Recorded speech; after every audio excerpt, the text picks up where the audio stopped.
ശലഭം ഭാഗം 34. ആദിയുടെ കൂടെ റൂമിലേക്ക് കയറിയതും അലി ചുറ്റിനും നോക്കി. ഒരു കുഞ്ഞിന്റെ കരച്ചില് അവളുടെ കാതുകളിൽ മുഴങ്ങി കേൾക്കാൻ തുടങ്ങിയതും അലി ചെവികൾ പൊത്തിപ്പിടിച്ചു. ആദ്യം അവളുടെ അടുത്തേക്ക് പാഞ്ഞു വന്നു. എന്താടാ, എന്തു പറ്റി? അവൻ ചോദിച്ചു. കുഞ്ഞ്, അലി വിറയലോടെ പറഞ്ഞു. കുഞ്ഞോ? ആദിയുടെ നെറ്റി ചുളിഞ്ഞു. അലിക്കും പെട്ടെന്നാണ് താൻ എന്താണ് പറഞ്ഞതെന്ന് ഓർമ്മ വന്നത്. ഞാൻ പെട്ടെന്ന് സങ്കടം വന്നപ്പോ എന്തോ ഓർമ്മയിൽ പറഞ്ഞതാണ്.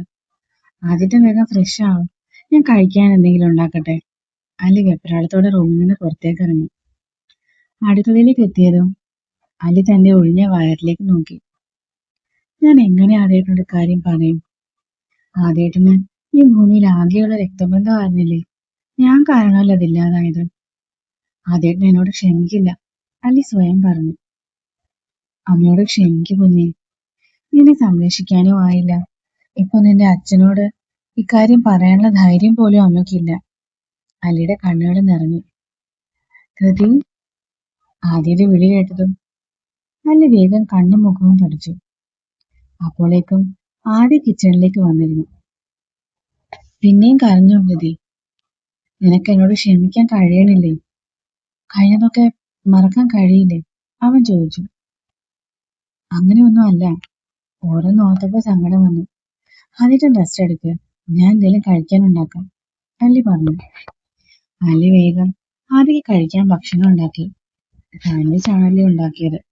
കോഫി ഉണ്ടാക്കിയപ്പോഴേക്കും സമയം വൈകിയിരുന്നു. കൃതി ഞങ്ങളുടെ റൂമിലല്ലേ കിടക്കുന്നത്? അവിടെ നോക്കി കിച്ചണിൽ നിന്നിരുന്ന ആദ്യം ചോദിച്ചു. അലി ഞെട്ടിപ്പോയി.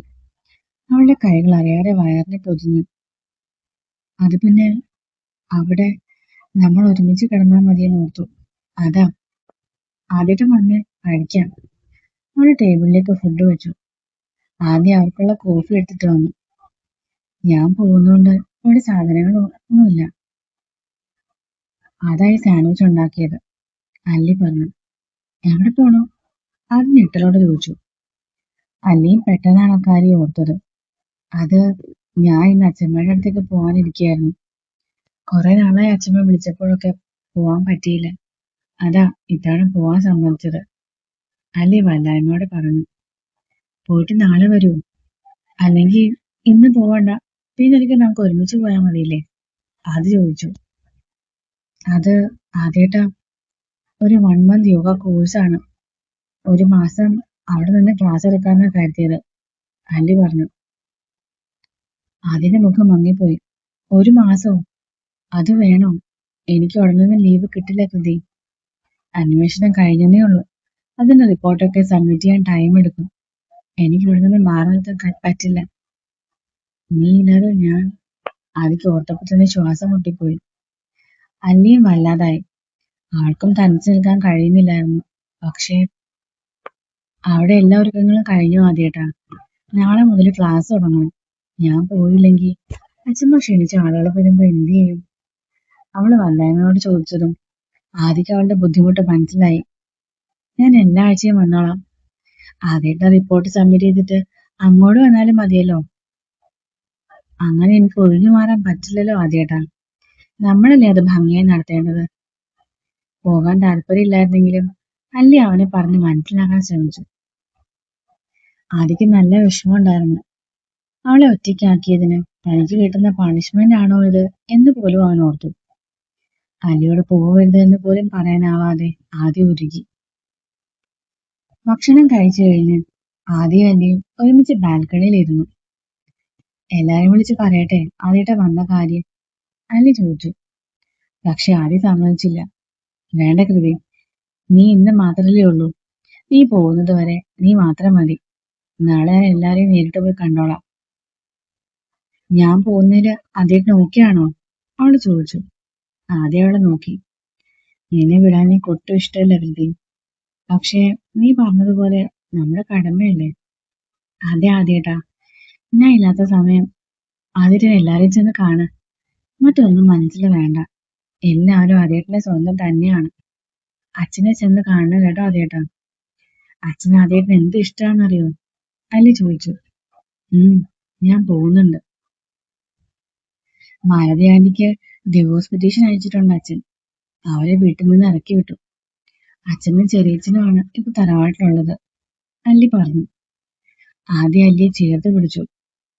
എനിക്ക് മറ്റാരെയും കുറിച്ച് അറിയേണ്ട ഗതി. അതിനൊക്കെ സമയമുണ്ടല്ലോ. നിന്നെക്കുറിച്ച് അറിഞ്ഞാൽ മതി. ഞാനില്ലാതെ നീ ഒറ്റയ്ക്ക് സങ്കടപ്പെട്ടില്ലേ? എങ്ങനെയാ കൃതി നീ ഒറ്റയ്ക്ക്? അവന്റെ ശബ്ദം ഇടറിയതും അനിയുടെ കണ്ണുകൾ നിറഞ്ഞു വന്നു. കൈകൾ അറിയാതെ വയറിലേക്ക് നീങ്ങി. ഒറ്റയ്ക്ക് ആയിരുന്നില്ലല്ലോ, അവൾ അറിയാതെ പറഞ്ഞുപോയി. പിന്നെ? അവൻ ചോദിച്ചതും അല്ലി ഞെട്ടിപ്പോയി. അത് പിന്നെ ആദ്യത്തിന്റെ ഓർമ്മകളുണ്ടായിരുന്നല്ലോ, അല്ലി വെപ്രാളത്തോടെ പറഞ്ഞു. അവൾ ആദ്യം വിഷമത്തോടെ നോക്കി. എങ്ങനെ പറയും ഞാൻ ഇക്കാര്യം? അപ്പച്ചി പറഞ്ഞതുപോലെ എന്നെ വെറുത്താലോ? അല്ലി മനസ്സിൽ ഓർത്തു. കുഞ്ഞിന്റെ കാര്യം അവൻ അറിയണമെന്ന് മനസ്സ് ആഗ്രഹിക്കുന്നുണ്ടെങ്കിലും അവര് പറഞ്ഞതുപോലെയാണ് ആദ്യയുടെ റിയാക്ഷൻ എങ്കിൽ ഞാൻ തകർന്നു പോവുമെന്ന് അല്ലിക്കറിയായിരുന്നു. പക്ഷെ ഇന്ന് പോകുന്നതിന് മുൻപ് ഇക്കാര്യം അവനെ അറിയിക്കണമെന്ന് അവൾ ഉറപ്പിച്ചു. ആദ്യേട്ടാ. എന്താ കൃതി? നീ പിന്നെയും കരഞ്ഞോ? കണ്ണൊക്കെ നിറഞ്ഞല്ലോ. അനക്ക് വെപ്രാളമായി. അതൊന്നുമല്ല, എനിക്കൊരു കാര്യം പറയാനുണ്ട്, അല്ലി പറഞ്ഞു. ആദ്യം അവളെ അവന്റെ അടുത്തായിരുത്തി. എനിക്ക് ഒരുപാട് പറയാനുണ്ട്. പക്ഷേ പറയാനുള്ളതൊക്കെ പറയാൻ ഒരുപാട് സമയമുണ്ട് കൃതി. ഇപ്പൊ ഒന്നും വേണ്ട. സങ്കടമില്ലാതെ ചിരിക്കുന്ന ഈ മുഖം കണ്ടാ മതി. ഈ മുഖത്ത് പുഞ്ചിരി മാത്രം മതി. ആദ്യം അല്ലിയുടെ കവിളിൽ തലോടി. സാരില്ലടോ, ഞാൻ സന്തോഷമായിട്ട് പോയിട്ട് വാ. എനിക്കൊരു കുഴപ്പമില്ല. താൻ കൂടെയില്ലാതിരിക്കുന്ന ആളുകള് എനിക്കൊരു പണിഷ്മെന്റ് ആയിട്ട് ഞാൻ കണ്ടോളാം, ആദ്യം കളിയോടെ പറഞ്ഞു. പക്ഷേ അവളെ വിടാനുള്ള മനസ്സ് അവനുണ്ടായിരുന്നില്ല എന്നതായിരുന്നു സത്യം. അത് അവളോട് പറഞ്ഞ് അവളുടെ യാത്ര മുടക്കാനും അവൻ ആഗ്രഹിച്ചില്ല. അല്ലിയോട് തെറ്റ് ചെയ്തെന്ന് പൂർണ്ണ ബോധ്യമുള്ളതുകൊണ്ടാവും അവളോട് പഴയ പോലെ അടുത്ത് പെരുമാറാൻ പോലും അതിക്ക് കഴിയുന്നില്ലായിരുന്നു.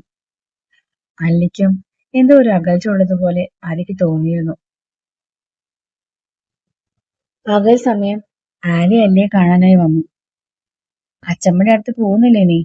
അല്ലിയോട് ആലി ചോദിച്ചു. പോകുന്നുണ്ട്, വൈകിട്ട്. ഞാൻ ഓർത്തു കെട്ടിയോ വന്നപ്പോ അത് മുടക്കിയെന്ന്, അവള് പുച്ഛത്തോടെ പറഞ്ഞു. ഇല്ല, ആദ്യേട്ടൻ പറഞ്ഞു പോവാനായിട്ട്. അപ്പൊ ആദ്യം വേണ്ടെന്ന് പറഞ്ഞാ നീ പോവില്ലേ? അങ്ങനെയല്ല ആലി, നീ ദേഷ്യപ്പെടല്ലേ.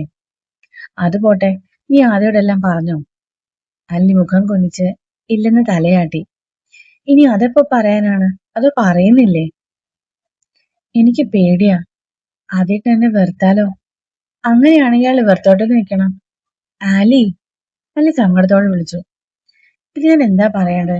സ്നേഹത്തിന് വേണ്ടി ആളുടെ കാല് പിടിക്കണമെന്നോ? സംഭവിച്ചത് നിൻ തെറ്റല്ല അല്ലി. അതുപോലും മനസ്സിലാക്കാൻ ആദ്യക്ക് കഴിഞ്ഞില്ലെങ്കിൽ പിന്നെ നിന്നെ സ്നേഹിക്കുന്നെന്ന് പറഞ്ഞാൽ എന്താ അർത്ഥം? ആദ്യം അറിയേണ്ട കാര്യം തന്നെയാണിത്. മറ്റാരെങ്കിലും പറഞ്ഞറിയുന്നതിന് മുൻപ് നീ തന്നെ പറയാ ആദ്യോട്, ആലി അവനോട് പറഞ്ഞു. ഞാൻ പറയാൻ തുടങ്ങിയതാണ്, പക്ഷെ ആദ്യമായിട്ടൊന്നും പറയാൻ സമ്മതിച്ചില്ല. ഞാൻ തിരിച്ചു വന്നിട്ട് പറയാം, പ്ലീസ് ആലി. എടാ, പക്ഷെ അതിനു മുമ്പ് ആരെങ്കിലും പറഞ്ഞാലോ? ഇല്ല, ആരും പറയില്ല, അല്ലി ഉറപ്പോടെ പറഞ്ഞു. വൈകുന്നേരം അല്ലി പോവാനായി ഇറങ്ങി. ആദ്യമാണ് അവളെ ബസ് സ്റ്റാൻഡിൽ കൊണ്ടുപോയി വിട്ടത്. ബായ് കൃതി. അല്ലിക്ക് വെള്ളവും സ്നാക്സും ഒക്കെ വാങ്ങിക്കൊടുത്തിട്ട് ആദ്യം അവളോട് യാത്ര പറഞ്ഞു. മനസ്സിലെ സങ്കടം അവളെ അറിയിക്കാതിരിക്കാൻ അവനൊരു പുഞ്ചിരി മുഖത്ത് ഫിറ്റ് ചെയ്തിരുന്നു. ബായ് ആദ്യേട്ടാ, വേഗം വരണേ, അല്ലി പറഞ്ഞു. ബസ് അകന്നു പോയതും ആദ്യക്ക് നെഞ്ച് വേദനിക്കുന്നത് പോലെ തോന്നി. പക്ഷേ അവൾ അനുഭവിച്ചതിന്റെ ഒരു അംശം പോലുമില്ലല്ലോ ഇതെന്ന് അവൻ ഓർത്തു. അല്ലിയുടെ അവസ്ഥയും മറിച്ചല്ലായിരുന്നു. ബസ് നിർത്തി തിരിച്ചു പോയാലോ എന്ന് വരെ അല്ലി ആലോചിച്ചു. പക്ഷേ അച്ഛമ്മയുടെ അവസ്ഥ ഓർത്തതും അതും അവൾക്ക് ചെയ്യാൻ കഴിയില്ലായിരുന്നു. കാണാൻ ഒരുപാട് ആഗ്രഹിച്ചിട്ട് അവസാനം മുന്നിൽ വന്നപ്പോ ഇങ്ങനെ ഒറ്റയ്ക്കാക്കി പോകേണ്ടി വരുന്നത് അല്ലിക്ക് ഹൃദയഭേദകം തന്നെയായിരുന്നു. നിറഞ്ഞു വന്ന കണ്ണുകള് അവൾ അമർത്തി തുടച്ചു. തിരിച്ച് ഫ്ലാറ്റിലേക്ക് എത്തിയതും അവന് ശരിക്കും ഒറ്റയ്ക്കായതുപോലെ തോന്നി. റൂമിലേക്ക് പോവാതെ അവൻ ആ ഹാളിലെ സോഫയിലേക്ക് കിടന്നു. പക്ഷെ അപ്പോഴേക്കും മല്ലിയുടെ കോള് വന്നിരുന്നു. ഹലോ കൃതി. ആദ്യത്തെ ശബ്ദം കേട്ടതും അല്ലിക്ക് നെഞ്ചു വിങ്ങി.